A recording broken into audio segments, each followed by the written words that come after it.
Hello friends, मैं हूं कमलेश कुमार और हाजिर हूं आपके बीच एक नई वीडियो के साथ।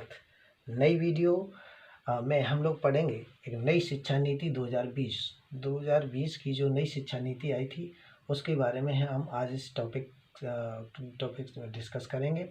भारत की नई शिक्षा नीति अर्थात ये नई तो नहीं कहना चाहिए, लेकिन नई इसलिए कह देते हैं क्योंकि अभी अभी 2020 में आई है, इसलिए नई शिक्षा नीति है। लेकिन सबसे पहली शिक्षा नीति जो बनी थी, कब बनी थी, ये हम लोग जानेंगे। दूसरी शिक्षा नीति कब आई थी, ये जानेंगे। ठीक है। शिक्षा नीति ये लागू करने का कारण क्या होता है कि क्यों शिक्षा नीति लागू की जाती है। ठीक है ना। तो ये सारे कारण जो है हम लोग जानने का प्रयास करते हैं इस वीडियो के माध्यम से। और ये यूपी टेट 2022 में जो होने जा रहा है उसके लिए बहुत महत्वपूर्ण वीडियो है। तो इसको देखेंगे और लाभ उठाएंगे और यहाँ से क्वेश्चन बनने की संभावना होती है। ये नया अच्छा टॉपिक है ये, तो इसलिए यहाँ से काफ़ी क्वेश्चंस बनने की संभावना है। तो आइए देखते हैं हम लोग। ओके ना। देखिएगा, लिखा हमने, भारत की शिक्षा नीति में प्रत्येक 20 वर्षों के बाद सुधार के प्रयास नियम कानून बनाए व लागू किए जाते हैं। यह नियम अंग्रेजी शासन से शुरू हुए थे। कहाँ से ये जो नियम है या ये जो प्रयास है, कानून बनाना है, ये सब कब से शुरू हुए थे? तो अंग्रेजी शासन से शुरू हुए थे। क्योंकि ये एक्चुअल में सबसे पहले जो शिक्षा नीति का मामला उठा था वो 1793 में आया था। फिर 1793 के बाद में फिर 1813 में आया। 1813 के बाद में फिर 20 साल बाद में, मतलब 1833 में आया। 1833 में जब 34-35 में आपका ये आया था, मैकॉले का घोषणा पत्र आया था। उसके बाद में फिर 1853 में चला जाता है जब वुड का डिस्पैच आया था। फिर इसी तरह से प्रत्येक 20 वर्ष के बाद में हमारे शिक्षा नीति में नए नए सुधार होते गए हैं। तो ये तो कहानी थी स्वतंत्रता से पहले की। और स्वतंत्रता के बाद में हमारी जो पहली शिक्षा नीति आई थी वो प्रथम शिक्षा नीति 1968 में आई थी, दूसरी 1986 में आई थी और तीसरी शिक्षा नीति अभी आई हुई है जो ठीक 34 वर्ष के बाद में लागू की गई है। ठीक है। हालांकि ये शिक्षा नीति हमारा ये नियम बना हुआ है कि सरकारों को क्या चाहिए कि वो प्रत्येक 20 वर्ष बाद में शिक्षा नीति को लेकर के, नई शिक्षा नीति को लेकर के आएँ। बट ये जो शिक्षा नीति 2020 जो अभी लाई गई है ये ठीक 34 वर्षों बाद आई है। वैसे तो यहाँ पर देखिएगा 1968 में पहली शिक्षा नीति आई थी और फिर दूसरी 1986 में आ गई थी। ओके ना। सो लेट अस हियर, स्वतंत्र भारत की यह तीसरी शिक्षा नीति है। कौन सी शिक्षा नीति? 2020। स्वतंत्र भारत की कौन सी शिक्षा नीति है? अगर आपके क्वेश्चन पूछा जाता है आपकी परीक्षा में कि स्वतंत्र भारत की 2020 नई शिक्षा नीति स्वतंत्र भारत की कौन सी भी शिक्षा नीति थी, तो ये तीसरी वाली शिक्षा नीति थी, जिसके लिए केंद्र सरकार द्वारा कब? जून 2017 में डॉक्टर के कस्तूरी रंगन जो ISRO Indian Space Research Organisation के पूर्व अध्यक्ष रहे हैं की अध्यक्षता में एक समिति का गठन किया गया। कब किया गया? तो ये किया गया था आपका जून 2017 में। किसकी अध्यक्षता में? अध्यक्षता के अगर कोई अध्यक्ष का नाम पूछेगा तो क्या बोलेंगे आप लोग? के कस्तूरी रंगन। ओके ना। ये वाला पॉइंट हमने क्लियर कर ही दिया है। 29 जुलाई 2020 को केंद्र सरकार ने राष्ट्रीय शिक्षा नीति 2020 को मंजूरी दी। ओके ना। शिक्षा का यहाँ पे देखेंगे, बहुत इंपॉर्टेंट लाइन है ये। क्या? शिक्षा का अधिकार अधिनियम 2002 द्वारा 21A, मतलब भारत का संविधान का जो अनुच्छेद 21 था उस अनुच्छेद को 21A कर दिया गया। मतलब 21 में खंड A को जोड़ा गया जो यह प्रावधान करता है कि प्रत्येक राज्य विधि बनाकर क्या करेगा? 6 से लेकर के 14 वर्ष के सभी बालकों के लिए अनिवार्य एवं निःशुल्क शिक्षा की व्यवस्था करेगा। ओके ना। यह एक अधिकार अधिनियम लागू किया गया। फिर क्या हुआ? यह अधिकार अधिनियम जो था वो संसद में 2009 में पारित हुआ, जो 1 अप्रैल 2010 से प्रभाव में आया। अब देखिए यहाँ पे थोड़ा सा कन्फ्यूजन की स्थिति ये बन जाती है कि यहाँ पे भी लिखा है शिक्षा का अधिकार अधिनियम 2002, लेकिन देखिएगा यहाँ पे 2002 में ये शिक्षा का अधिनियम बना था और 2009 में ये शिक्षा का अधिकार अधिनियम बना था। अधिकार शब्द 2009 में जुड़ा था, जबकि अधिनियम वर्ड जो है ये आपका 2002 में जुड़ा था। ओके ना, तो यहाँ से क्लियर कर लीजिएगा अपने आप को। हुआ जो 1 अप्रैल 2010 से प्रभाव में आया। क्वेश्चन यहाँ से पूछा गया था पिछले सुपर टेट में कि शिक्षा का अधिकार अधिनियम 21A कब से प्रभाव में आया। तो ये प्रभाव में कब से आया, मतलब प्रभाव में आया, लागू किया गया, ये आप ध्यान रखिएगा। इफेक्ट में आता है तो ये आता है 1 अप्रैल 2010 से प्रभाव में आया था। ठीक है ना, याद रखिएगा। नेक्स्ट है आपका नई शिक्षा नीति का मॉडल रंगन समिति ने मई 2019 में केंद्र सरकार को सौंपा।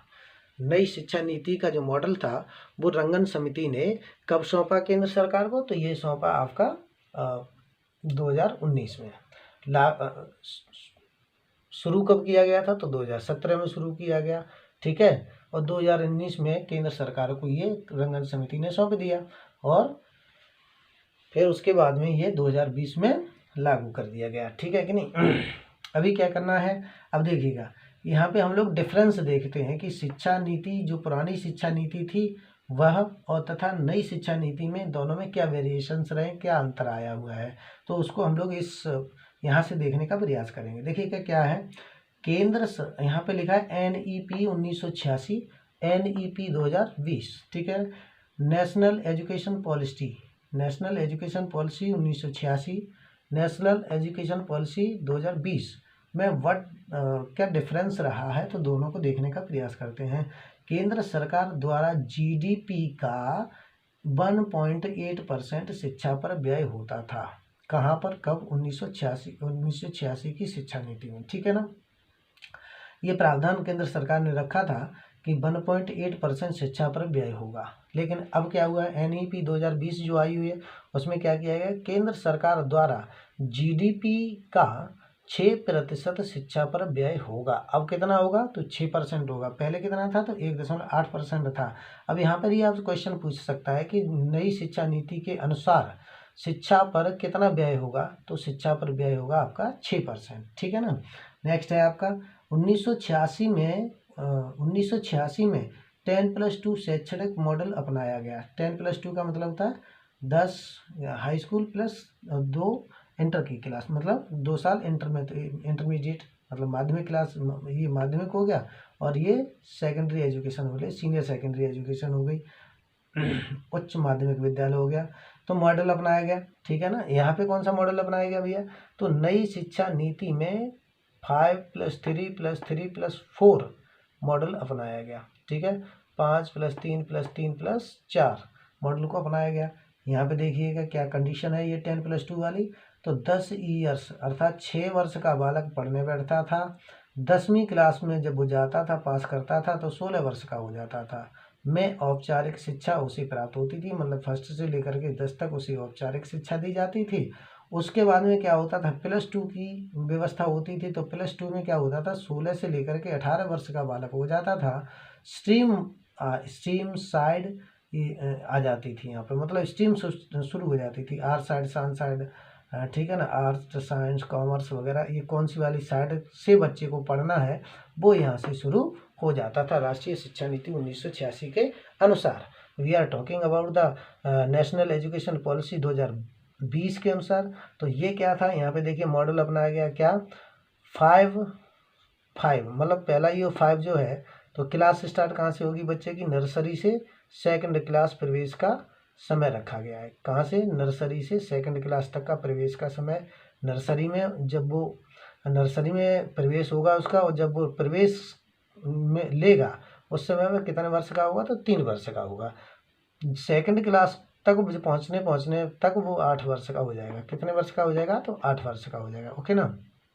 अब देखिएगा क्या है कंडीशन यहाँ पे, 8 वर्ष का हो गया, तो 3 वर्ष प्लस 3 ईयर्स ये वाली जब ऐड होंगी इसमें ठीक है ना, तो ये बालक तो हो जाएगा 11 वर्ष का। लेकिन क्लास कौन सी पास कर लेगा, तो 5th क्लास को पास कर लेगा, क्योंकि सेकंड क्लास तक अभी पहुंचा था। यहाँ से नर्सरी से लेकर नर्सरी फिर LKG आता है, उसके बाद UKG आता है, और फिर आता है आपका फर्स्ट। तो फर्स्ट और फिर सेकंड, तो पहली 5 वर्ष उसने सेकंड तक आते आते क्रॉस कर ली। फिर उसके बाद में जो अगली 3 ईयर्स आई उसने उसमें 5 क्लास को क्रॉस कर लिया और वो उसकी एज हो गई आपकी 11 वर्ष की, ठीक है ना। फिर अगली 3 ईयर्स उसको मिली तो उसमें उसने 8 क्लास को पास कर लिया, उसकी अवस्था हो गई 14 ईयर्स की, ठीक है ना। फिर 4 वर्ष उसको मिल गई तो 12th क्लास को उसने फाइनल कर लिया और उसकी अवस्था हो गई 18 ईयर्स। यहाँ पे भी 18 ईयर्स थी, यहाँ पे भी 18 ईयर्स थी। यहाँ पे साइड का डिफरेंस था, बट यहाँ पर कोई भी साइड नहीं रखी गई है, ठीक है। न साइन साइड और न आर्ट साइड का कोई भी पंगा नहीं है। अब यहाँ पे सीधा सा आप देख सकते हैं। यहाँ पे है नई शिक्षा नीति के कुछ महत्वपूर्ण बिंदु हैं, वो क्या क्या हैं। 8 वर्ष तक की आयु के छात्रों के लिए प्रारंभिक बाल देखभाल शिक्षा के लिए नया राष्ट्रीय पाठ्यक्रम और शैक्षिक ढांचा NCERT द्वारा तैयार किया जाएगा। यहाँ पर एक कंडीशन अप्लाई कर दी गई है, ठीक है। 5th क्लास के बच्चों की शिक्षा मातृभाषा या स्थानीय भाषा घरेलू भाषा में दी जाएगी। ये ध्यान रखना है, ये पॉइंट बहुत क्लियर है क्योंकि यहाँ से क्वेश्चन पूछा जाता है, ठीक है ना। 6th क्लास से छात्रों को कंप्यूटर कोडिंग सिखाया जाएगा तथा इंटर्नशिप की फैसिलिटी भी दी जाएगी। साथ में ही क्या होगा, 6th क्लास से व्यावसायिक शिक्षा भी दी जाएगी बच्चों को। कौन सी वाली शिक्षा दी जाएगी? 6th क्लास से व्यावसायिक शिक्षा दी जाएगी, जिससे कोई भी छात्र यदि पढ़ाई छोड़ता है तो उसे सामाजिक जीवन जीने में कठिनाई महसूस ना हो। ओके ना। क्लास 9th से लेकर के 12th तक के लिए सेमेस्टर सिस्टम लागू किया जाएगा और ग्रेजुएशन कोर्स जो पहले 3 का था, पहले कितने वर्ष का था? पहले था 3 वर्ष का, अब उसको कितने वर्ष का कर दिया गया है? तो अब ये 4 वर्ष का हो गया है और इसको 4 वर्षों में डिवाइड कर दिया है। तो पहले वर्ष में सर्टिफिकेट मिलेगा, दूसरी वर्ष में डिप्लोमा मिलेगा, तीसरी वर्ष में डिग्री मिलेगी और चौथे वर्ष में जो बालक चौथे वर्ष में पढ़ेंगे फिर डिग्री के साथ साथ रिसर्च सर्टिफिकेट भी उनको दिया जाएगा, ठीक है ना। साथ में ही नई शिक्षा नीति में MPhil को समाप्त कर दिया गया है। आने वाले 15 वर्षों में कॉलेजों को यूनिवर्सिटी से अलग कर दिया जाएगा ताकि यूनिवर्सिटी रिसर्च पर कार्य कर सके, फोकस रख सके। ओके ना। साथ में ही नई शिक्षा नीति को 2021-22 में शुरू किया जाएगा और 2030 तक पूरे देश में ये लागू हो जाएगी। ये सारी चीज़ें भी आपको इसके साथ में याद रखनी है कि नई राष्ट्रीय शिक्षा नीति जो है वो 2021-22 में शुरू हो जाएगी और ये पूरे भारत देश में 2030 तक लागू हो जाएगी, ठीक है कि नहीं। तो ये आज की नई शिक्षा नीति का टॉपिक है, बहुत महत्वपूर्ण टॉपिक है। 2022 का जो आपका यूपी टेट है इसके लिए बहुत इम्पोर्टेंट चैप्टर है, इसको देखेंगे, लाभ उठाएंगे। आप सभी लोगों के लिए धन्यवाद।